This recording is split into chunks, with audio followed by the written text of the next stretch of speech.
Abra sua Bíblia em Lucas, capítulo 8. Lucas 8. Meditar num texto muito conhecido. Mas você sabe que toda a Bíblia, se eu abrir aqui para pregar, já é conhecido, que a igreja aqui é estudo, né? Uma igreja que estuda a palavra, que ama a palavra do Senhor, conhece já, né? A Bíblia. Eu abriria um texto aqui desconhecido se fosse no Alcorão, né? No livro dos muçulmanos, né? Aí ninguém ia conhecer, né? Amém. Graças a Deus. Lucas 8, versículos 22 a 25, que fala sobre Jesus apazigua a tempestade. Amém? A minha versão deve ser a mesma ali, né? Sempre ele abre, né, nessa versão, na minha versão. Então vamos ler todos juntos ali. E aconteceu que num daqueles dias entrou num barco com seus discípulos e disse-lhes: passemos para a outra banda do lago. E partiram. E navegando eles, adormeceu. E sobreveio uma tempestade de vento no lago, e o barco enchia-se de água, estando eles em perigo. E chegando-se a ele, o despertaram, dizendo: Mestre, mestre, estamos perecendo. E ele, levantando-se, repreendeu o vento e a fúria da água, e cessaram, e fez bonança. E disse: onde está a vossa fé? E eles, temendo, maravilharam-se, dizendo uns aos outros: quem é este que até aos ventos e à água manda e lhes obedece? Podeis sentar, meus amados. Aleluia. Aleluia. Esse texto, ele nos traz algumas lições interessantes para a nossa vida espiritual, para a nossa caminhada diante de Deus. O primeiro ponto que eu gostaria de destacar no texto que acabamos de ler é que os discípulos estavam obedecendo uma ordem de Cristo. De repente alguém pode imaginar assim: então nada vai dar errado, né? Se está obedecendo a ordem do Senhor, se está debaixo da proteção de Deus, ou se está servindo ao Senhor, se é crente, pronto, né? Eu estou isento de qualquer problema, isento de luta, isento de tribulação, isento de tempestade. Esse é um pensamento que precisa ser trabalhado na vida do crente, porque existem alguns cristãos que acreditam que se está passando por um problema, se está doente, ou uma situação financeira, ou ele, tem uns que pregam por aí, ou é demônio, ou está endemoniado, ou Jesus o abandonou. Não tem gente que pensa assim? Só que esse pensamento está errado. Jesus, ao escolher os seus discípulos e ao dar instruções aos seus discípulos, ele diz: olha, no mundo tereis aflições, mas tende bom ânimo, porque eu venci o mundo. É interessante, eu não estava pensando, mas faz um paralelo com a mensagem que a Stephanie falou no domingo passado. Eu olhei para ela ali e lembrei: seja feliz apesar da dor. Olha que algo parecido. Parece que o Senhor está nos levando a algo assim, né? A nos forjar, a nos preparar. Sabe aquele crente que um dia vai dobrar o joelho e dizer: Senhor, eu te louvo e te agradeço pela vida daqueles que me perseguem, pelas tribulações, pelos inimigos que se levantam contra mim, porque o Senhor está construindo um crente de verdade. Parece que estamos indo para esse campo, né? Glória a Deus. Porque muitos acham que o povo o povo não passa, o crente não tem uma igreja que prega por aí, por exemplo: olha, vem fazer a corrente dos 70, pegar o travesseiro de não sei o que e pare de sofrer. Não existe essa mensagem: pare de sofrer para o cristão. Quando Paulo chama Timóteo para o Evangelho, ele manda uma carta para Timóteo, ele diz: Timóteo, sofre, pois, comigo as aflições como um bom soldado de Cristo Jesus. Então o Evangelho, irmãos, é trabalho de Deus. A Bíblia diz que o céu é ganhado à força. E nós estamos debaixo da promessa de Deus, do chamado de Deus, da bênção do Senhor. Por isso é que temos maiores lutas. Por quê? Porque nós automaticamente, naturalmente, nos tornamos inimigos do diabo, inimigos do mal, inimigos do mundo, inimigos do pecado. Aí, nós como crente, vamos cantar: todo dia o pecado vem, né? O pecado não vem, as tentações vêm, as provações não vêm. Aí acontece da vida desses meninos. E eles estavam cumprindo uma ordem de Cristo. Louvado seja o nome do Senhor. Eu ainda queria ver a minha versão de Marcos 4, versículo 35. Né? Porque também é a mesma coisa. Marcos 4, 35. Naquele dia, só esse versículo: naquele dia, sendo já tarde, disse-lhes: passemos para outra banda. Eu quis esse versículo só para mostrar que existe uma ordem específica de Cristo para que os discípulos entrassem no barco e passassem para outra banda. Olha, outro ponto que eu quero chamar a atenção dos irmãos: eles estavam com seus pés totalmente, ou entre aspas, seguros na terra, na areia, na praia do mar, e ao obedecer a Cristo, entrar no barco de Cristo, entrar, no chamado de Cristo e cumprir a ordem de Cristo, eles se colocam automaticamente em perigo. Por quê? Porque agora eles vão estar sobre as águas, eles vão estar sobre as águas, sobre embaixo, por cima, sobre as águas. Por quê? Eles agora estão em cima das águas e homem algum tem poder para caminhar sobre as águas se Jesus não outorgar esse poder para qualquer homem. E agora o que acontece? Eles se colocam em perigo e começam a fazer uma caminhada, uma jornada rumo a um ponto específico ordenado por Deus. Guarda esta promessa: estou indo a um local específico ordenado por Deus. Pronto. Partindo desse princípio, meu amigo, vá, sabendo que provas virão, tentações virão, lutas virão, mas tem a certeza de uma coisa: vai chegar lá. Aleluia. Você vai chegar lá. Glória a Deus. E eu vou te explicar o porquê. E é interessante que quando eles cumprem aquela ordem de Cristo e o inimigo se levanta. Pastor, foi o diabo? Não sei. A Bíblia não especifica, mas quer dizer que o inimigo se levanta porque todo aquele que quer destruir o povo de Deus é inimigo. E o mar, naquele momento, se coloca nessa posição. Fica revolto, os ventos se levantaram. E a gente já pregou esse texto aqui mais uma vez. E observa, a gente foca no barco dos discípulos. Mas observando a situação em volta, todo o contexto, havia mais gente em perigo. Havia uma multidão em perigo. Não era só os discípulos que estavam em perigo. Ué, pastor, não era só o barco dos discípulos? Não. Observa o versículo de número 36. Vamos lá para o próximo, lá de Lucas. Os que tinham visto contaram-lhe também como foram. Não, Lucas 8,36, é isso?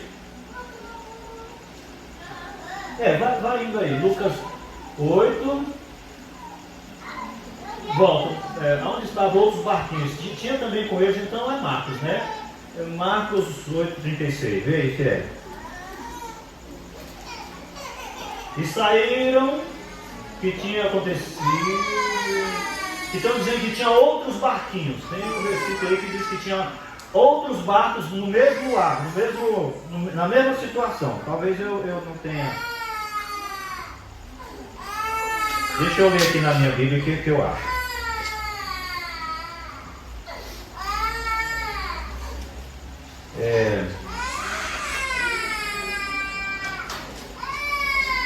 Acho que vai estar em Marcos mesmo, dizendo que tinha outros barquinhos, né? 8,36 mesmo, né? Marcos 8,36? 4:36. 4, oh meu Deus, então é 4, Rafael, é por isso nós estamos aqui, ó. Eles, deixando a multidão, levaram consigo, e assim como estavam no barco, haviam também com eles outros barquinhos. Por que eu quis frisar este versículo? Porque tem gente também que tem um pensamento seguinte, que é só para o ímpio, ou é só para o crente, a prova é só para mim, para o outro não. A palavra do Senhor diz que tudo sucede, tanto ao bom quanto ao mal, tanto ao ímpio quanto ao crente, né? Você pode observar que a parábola do construtor ali, da areia, todos os dois construíram uma casa, um sobre a areia, o outro sobre a rocha, e os mesmos ventos, as mesmas situações, né? As mesmas tempestades que vieram contra o crente, contra o servo, contra aquele que tem a sua casa edificada em Cristo, vieram também na casa do outro, só que há uma diferença, entendeu? Então tudo sucede, ou seja, agora aquele vendaval talvez se levantou para destruir os discípulos, mas em volta tinha outros barquinhos. Só que acontece uma situação, eu acabei de falar agora há pouco, que o cristão, que a igreja, o crente, ele é o sal da terra e a luz do mundo, não falei? Então a igreja presente, né, ela tem a obrigação, não sei se é a obrigação, a missão aí de salvar toda a terra e todos aqueles que estão em volta, não é? Eles estavam ali, o vento se levantou, todo mundo correu perigo. Então, dando seguimento aqui, mostrando que tudo sucede ao bom quanto ao mal, vamos dizer, peraí, então eu não vou mais murmurar, não vou reclamar de Deus, eu não vou falar que realmente essa situação é só para mim. Então a tempestade se levanta contra os discípulos, mesmo eles estando com Jesus. Aqueles barquinhos lá, Jesus não estava dentro do barco dos outros, mas eles estavam dentro do barco dos discípulos. Irmãos, eu estou com Cristo, eu sirvo a Jesus. Meu Deus, mas que situação é aquela, Pai, na minha casa? Olha que tribulação. O Senhor não está comigo. O Senhor está te forjando. O Senhor está te preparando. O Senhor está te capacitando. Mas o Senhor está contigo. O Senhor está no seu barco. Ele entrou contigo no barco. Observe a situação. A prova disso, né, é que quando eles murmuram, eles reclamam com medo ali. Peraí, mas nós estamos em uma tempestade e Cristo conosco, o Senhor está comigo, o Senhor está em minha casa, o Senhor está nos meus negócios. Deus disse que estava comigo, me vê essa doença, me vê essa crise financeira, me vê essa crise no meu casamento, vê toda essa situação, o Senhor não está comigo. Talvez a gente já está com o pensamento de Gideão, né? Quando o anjo chega para Gideão e diz: o Senhor é contigo, varão valoroso. Ai, olha a palavra de primeira coisa, a gente falou: ai, Senhor, meu Deus, se o Senhor é conosco, por que tanta desgraça, tanta situação está acontecendo na minha vida? Tem crente que acha que ele está isento de provações, de tribulações, de tempestades, de vendavais. Não, isso se levanta contra nós também, como se levanta na vida de cada um. Só que tem uma diferença. Levanta na vida do ímpio aí, daquele desesperado, ele põe uma corda no pescoço e se enforca, ou ele dá um tiro na cabeça, ou ele vai para o boteco e toma cachaça e tenta passar esse momento e tal, a situação piora. Mas quando vem na vida do crente, aí troca, aí vem um homem de fé, aí vem uma mulher de fé, que está indo para a oração, que está indo para o ensaio, que está indo para o culto, que está adorando a Deus, que está lendo a palavra do Senhor, que está adorando ao Senhor. Ele topa, ele encontra. Pode vir de todo jeito. Praga nenhuma chegará à tua casa, nenhuma condenação há para os que estão em Cristo Jesus. As lutas, as provações, as tentações, elas existem sim, mas é para tornar o crente, mais servo de Deus, clamar mais, se aproximar mais de Deus. Olha que coisa interessante aqui. Nós podemos observar que Jesus estava ali, mas o silêncio de Jesus, nesse caso foi um sono, mostra o seguinte: olha, por que Jesus estava dormindo ali? Tem várias interpretações, mas era aquela sensação e aquela certeza de total segurança, sabendo que o Pai no céu estava protegendo tudo. Olha a segurança, a serenidade de Cristo, do Filho de Deus, mesmo estando na carne como homem, ele dormia tranquilamente, porque eu tenho certeza de que, como em tudo Jesus dizia: Pai, em tuas mãos entrego, igual no último dia ele diz: Pai, em tuas mãos entrego o meu espírito. Jesus, ao entrar naquele barco, além de ter poder ainda, ele diz: Pai, abençoa essa viagem, Pai, guarda, Pai, que cheguemos ao outro lado em segurança. Jesus não orava a Deus? Jesus orava. Então, um projeto, uma caminhada, uma jornada, estando coberta de oração, debaixo de obediência, irmão, deita a tua cabeça no teu travesseiro e durma tranquilamente o sono do justo, porque enquanto você dorme, o teu Deus nem sequer pisca, nem tosqueneja, diz a palavra.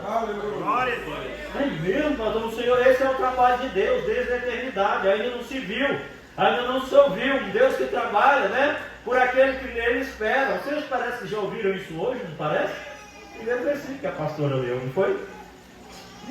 Desde a eternidade, ainda não se viu, ainda não se ouviu, um Deus que trabalha por aqueles que nele esperam. Então, Jesus estava exatamente nesta segurança, deitado e dormindo. Sabe o que a palavra do Senhor diz? Para você que está preocupado, entrou no barco com Jesus, está indo na direção de Jesus, a ordem de Jesus, está no barco e aí está preocupado: será, meu Deus, será que eu vou conseguir? Será que eu vou chegar lá?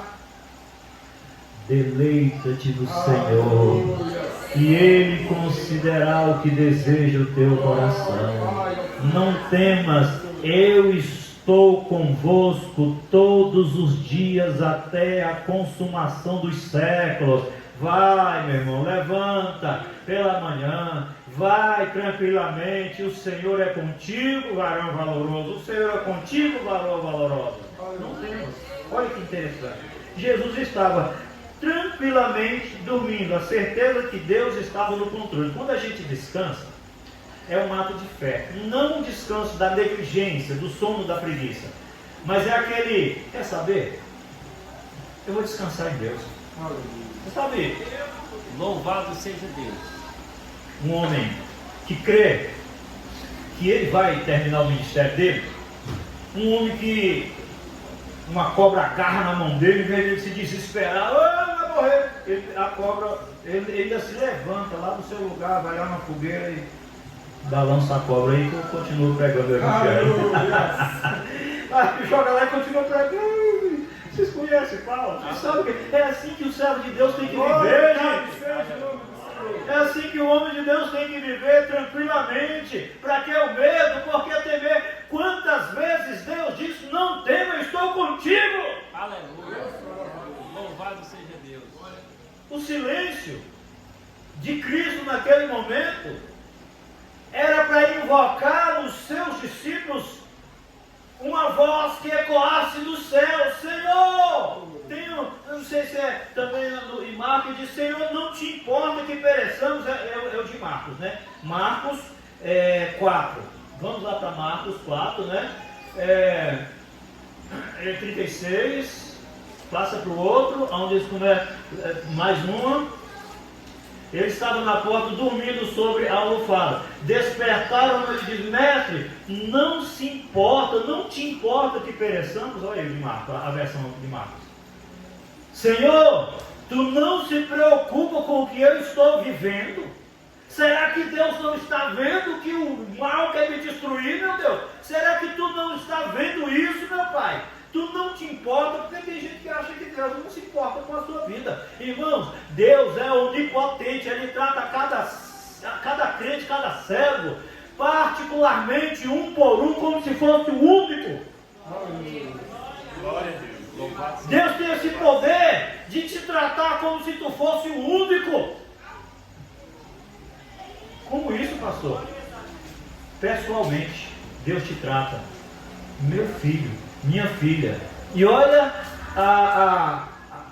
o que o versículo diz ali, né? Senhor, não te importa, né? Mostra qual. Esse versículo ele mostra duas coisas. A primeira parte mostra qual é a posição que devemos tomar diante de Deus mediante ao perigo, mediante ao problema, né? É clamar, é orar, é isso mesmo. Eles clamaram certo. Se eles não clamam por Jesus ali, talvez poderia piorar a situação. Mas eles clamaram. Você entende aonde Deus quer que você chegue com essa situação que você está passando, essa tribulação? Por que essa tempestade às vezes tem se levantado? Por que esse problema se levantou contra a sua vida? O Senhor só está querendo te ouvir. Pai, papai, papaizinho, meu Senhor, meu Deus, o Senhor está querendo ouvir tua voz. O Senhor está querendo uma aproximação, uma proximidade, uma intimidade contigo. O Senhor está te chamando a uma intimidade.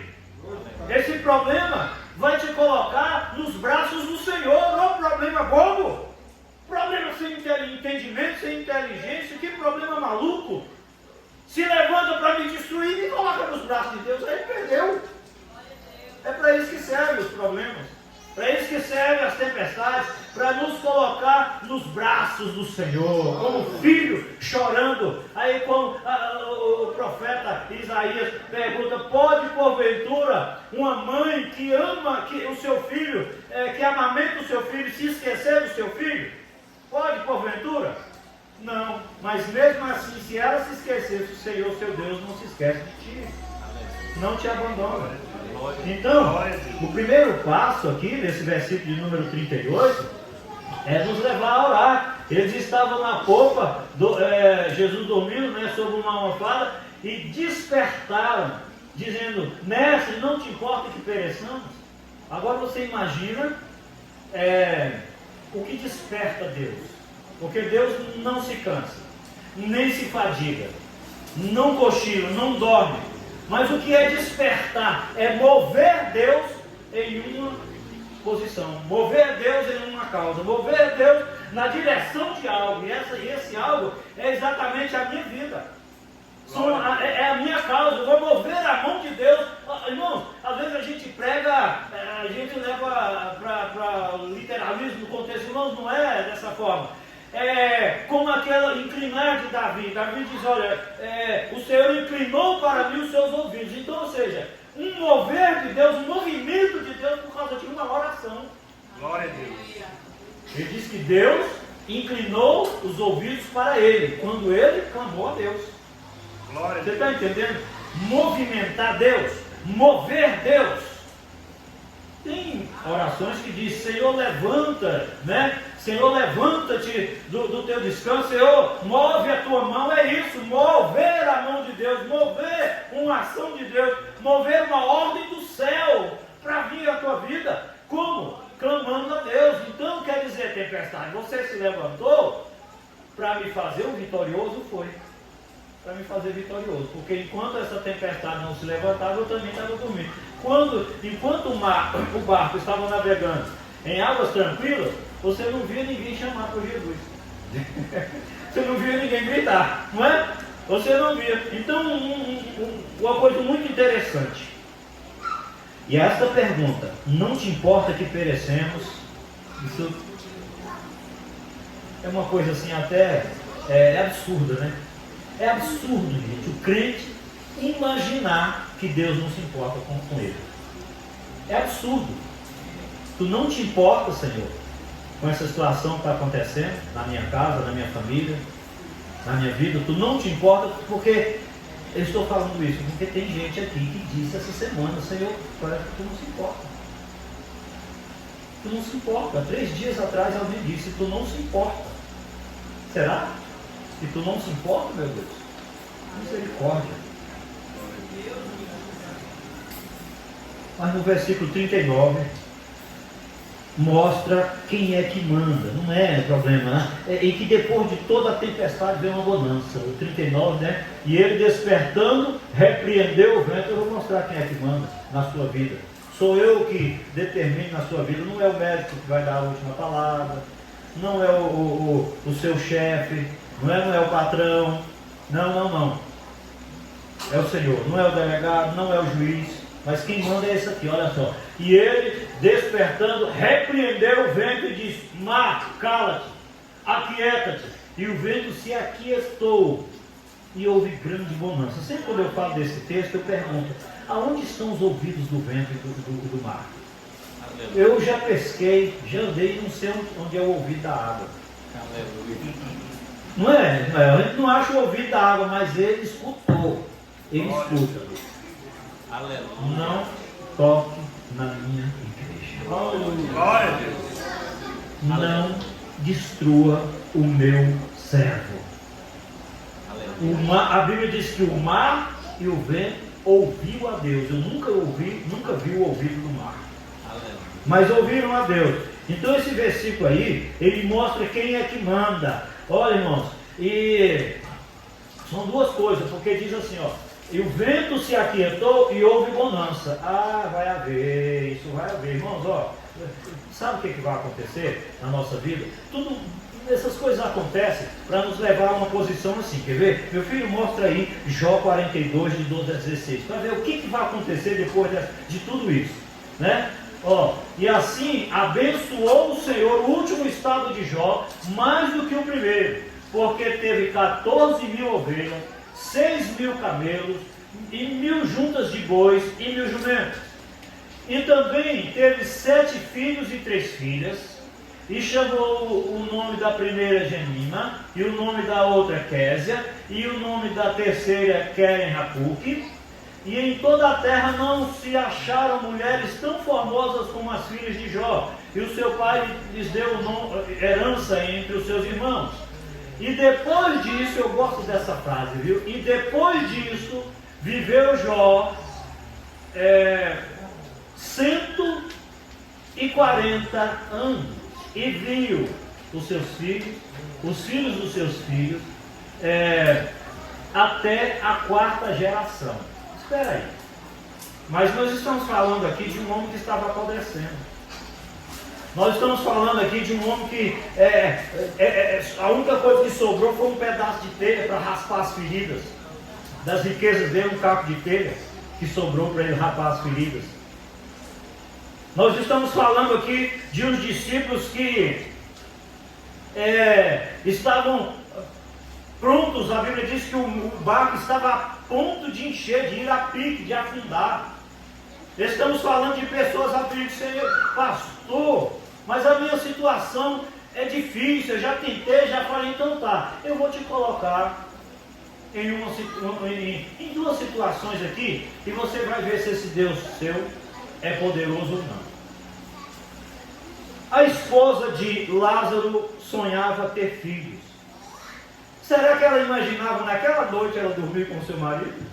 Já tinha 4 dias que ele tinha sido sepultado. Você serve esse Deus? Então cala a boca acerca disso, de murmuração. Poderia, porventura, Lázaro gerar filhos depois de 4 dias de morto? Não, é impossível, não é? Mas para o teu Deus não existe impossível.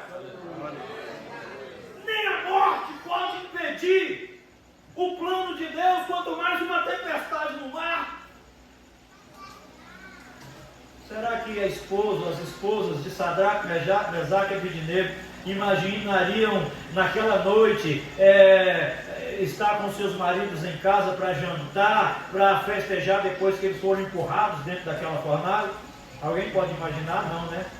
Mas para o teu Deus não há impossível, nem a fornalha conseguiu, nem o túmulo conseguiu segurar Lázaro. Por quê? Porque Deus falou: vá, porque eu estou contigo até o fim. E foi Jesus que entrou naquele barco e disse: vamos, partimos. Volta lá no início de Lucas 8, 22. Aconteceu que num daqueles dias entrou num barco com os seus discípulos. Talvez você não prestou atenção nessa parte. Entrou no barco com os seus discípulos. Entrou num barco com os seus discípulos. Quem está contigo? No teu barco? Vocês estão entendendo? Glória a Deus. Você não está só. Glória a Deus. Não vos deixarei, estarei convosco. Entrou com os seus discípulos e disse: passemos para o outro lado. Problema de quem se levantar contra. Problema do vento. Problema da tempestade. Problema do mar. Quem arrumou o problema foi o vento e o mar, e não os discípulos de Cristo. Interessante, né? Pastor, qual o propósito de toda aquela situação então? Por que aquilo, né? O propósito de toda aquela situação era fazer os discípulos conhecerem o Senhor e temerem, né? Despertar neles a fé e glorificar o nome do Senhor. Vê, meu filho, acho que é Lucas 8, 25. Lucas 8, 25. E disse-lhes: onde está a vossa fé? Jesus queria despertar neles esse sentimento. Por quê? Porque uma vez que Jesus despertar em mim e em ti este sentimento, sabe o que a Bíblia diz? Tudo é possível a ti. Porque tudo é possível ao que crê. Glória a Deus. Você sabe aquela convicção do centurião? Senhor, eu tenho soldados sob o meu comando, tenho servos, e eu digo a esse: vai, ele vai. Eu digo àquele outro: vem, ele vem.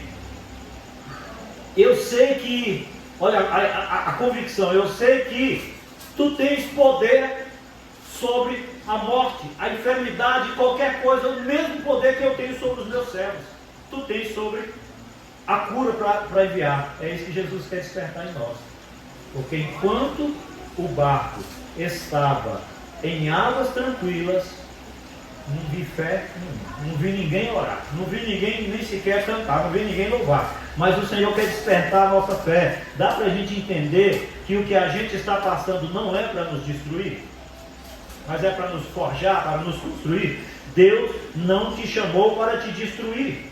Louvado seja Deus. Irmãos, a palavra do Senhor diz que eles sentiram um grande temor. Eles não conheciam a Cristo. Quer ver? O versículo de número 25 diz: quem é este?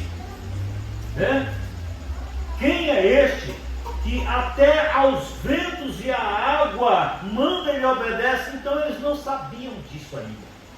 Às vezes, talvez eu não sei até que ponto meu Deus pode chegar. Até a situação que Jó passou serviu também para despertar a fé.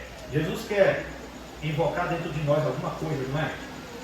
Sabe o que Jó disse no final ali, no capítulo 40, já no finalzinho, ele diz assim: com o ouvido dos meus ouvidos eu ouvi falar, mas eis que hoje os meus olhos veem Deus, os meus olhos te veem. É isso que Deus quer. Porque a gente ouve muito, a gente ouve, mas o Senhor quer que a gente contemple, veja e sinta e receba e apalpe. Não só ouvir, mas ver, contemplar, né? E os discípulos até então sabiam que era um carpinteiro. Os discípulos sabiam talvez que era filho de José, não sei, estou parafraseando, mas ele diz: espera aí, é um homem que o vento e o mar ouve. Deixa eu ouvir também esse homem, deixa eu obedecer também esse homem, deixa eu acreditar também nesse homem, porque se o ímpeto das águas, o vento, a natureza obedece a esse homem, quem sou eu para desobedecer? Era isso que Jesus queria que ele sentisse. Olha um dos propósitos daquela situação, né? Então, meu querido, sentiram um grande temor e diz: quem é esse que até o vento e o mar lhe obedecem? Mas eu quero que você pare um pouquinho e pense: quem é esse? Aleluia. Que manda o mar abrir e o mar abre? Quem é esse que chama o morto depois de 4 dias e ele se levanta? Quem é esse que manda o rio parar as águas e passa uma nação a pé enxuto? Quem é esse que entra com os seus servos em uma fornalha e o fogo não queima? Quem é esse? É esse Jesus que você adora, que você serve. Então, nós já vamos encerrar, mas eu quero que você preste atenção. O fogo, sei que você está passando luta. Você está passando por provação. Deus te conhece. Ele conhece, Salmo 103 diz: Deus que conhece a tua estrutura e sabe que você é pobre. E diz que Deus não nos dá uma provação além das nossas forças. O fogo, ele não destrói o ouro, mas ele purifica. Glória a Deus. O casulo, ele não aprisiona a lagarta, mas transforma em uma borboleta e lhe dá asas para voar. Glória a Deus.